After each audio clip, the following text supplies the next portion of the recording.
Rural నియోజకవర్గం 35వ division నీలగిరి సంఘంలో 38 లక్షలతో సీసీ డ్రైన్ పనులకు రూరల్ ఎమ్మెల్యే కోటంరెడ్డి శ్రీధర్ రెడ్డి శంకుస్థాపన చేశారు. నీలగిరి సంఘం వాసులు ప్రధానంగా ఎన్నో ఏళ్ల నుంచి డ్రైనేజీ సమస్యతో ప్రజలు ఇబ్బందులు పడుతున్నారని ఎమ్మెల్యే అన్నారు. డ్రైనేజీ నిర్మాణానికి 38 లక్షల నిధులతోటి నేడు పనులు ప్రారంభించామన్నారు. నీలగిరి సంఘం వాసులు డ్రైనేజీ సమస్యలకు పరిష్కారంగా ఈ నిధులను కేటాయించామని, మరో 9 లక్షల రూపాయలు కేటాయిస్తే ఈ ప్రాంతంలో శాశ్వతంగా డ్రైనేజీ సమస్య పరిష్కారం అవుతుందన్నారు. ఎంతో మంది కాంట్రాక్టర్లు డ్రైనేజీ నిర్మాణానికి ముందుకు రాలేదని, తాము పూనుకొని ఈ పనులు చేయిస్తున్నామని, స్థానికులందరూ ఈ డ్రైనేజీ కాలువ నిర్మాణానికి తమ వంతు సహకరించాలని రూరల్ ఎమ్మెల్యే కోటంరెడ్డి శ్రీధర్ రెడ్డి కోరారు.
సంతోషం. నెల్లూరు రూరల్ నియోజకవర్గం నీలగిరి సంఘంలో 38 లక్షల రూపాయల వ్యయంతో 1400 మీటర్ల డ్రైన్ల నిర్మాణం.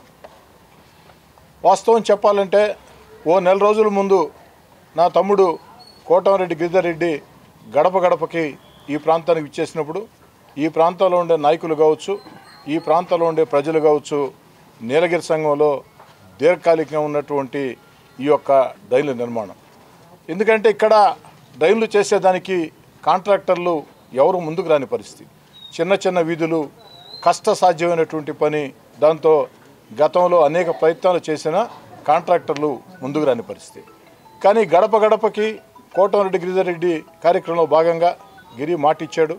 ఆ మాటని నెరవేర్చేదానికి అటు అధికారులతో కాంట్రాక్టర్లతో ప్రత్యేకంగా మాట్లాడి ఖచ్చితంగా నీలగిరి సంఘంలో డ్రైన్ నిర్మాణం అవసరం. ఈ 35 లక్షల రూపాయలతో ఇక్కడ డ్రైన్లు చేపట్టినట్టయితే పలు అడ్డవీధులకి డ్రైన్లు వస్తాయి. మరో 9 లక్షలు కేటాయించినట్లయితే నీలగిరి సంఘంలో పూర్తి స్థాయిలో డ్రైన్ నిర్మాణం సమస్య లేకుండా పోతుంది, నిర్మాణం జరిగిపోతుంది. ఆ 9 లక్షలు కూడా కేటాయించమని కమిషనర్ గారిని అధికారులను కూడా కోరటం జరిగింది. త్వరలో కేటాయిస్తామని చెప్పారు.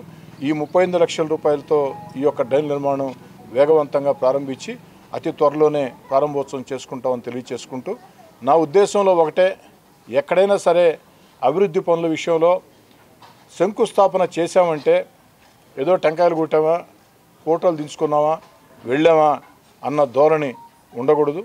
ఖచ్చితంగా ఏదైతే పని పూర్తి కావాలా, నిర్దేశిత కాలం ప్రకారం పని పూర్తి కావాలా, ఆ ప్రకారం నెల్లూరు రూరల్ నియోజకవర్గంలో రోడ్లు కావచ్చు, డ్రైన్లు కావచ్చు, పైప్ లైన్లు కావచ్చు, కరెంటు సౌకర్యాలు కావచ్చు, తాగునీటి సమస్య కావచ్చు, ఈ యొక్క సమస్యల పరిష్కారం కోసం గత 7 నెలలుగా తెలుగుదేశం పార్టీ కూటమి అధికారంలోకి వచ్చిన తర్వాత యుద్ధ ప్రాతిపదికన అధికారుల సహాయ సహకారాలతో చేపడుతున్నాం.